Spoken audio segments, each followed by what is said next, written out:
এখন বাজে রাত্রের 12:30। এই দেখো এখন বাজে রাত্রের 12:30।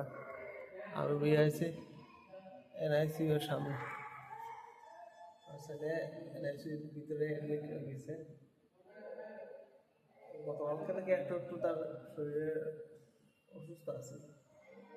আজকে সকাল থেকে একটু বেশি গেছে, তার লাগে তারা এখানে ডাক্তার ডাক্তারের সমস্যা অ্যাডমিশন হয়ে গেছে। NICU-তে অ্যাডমিট আছে করছি রাত্রে 12:30 এখন বাইক করছি, এখন দাঁড়িয়ে গেছি।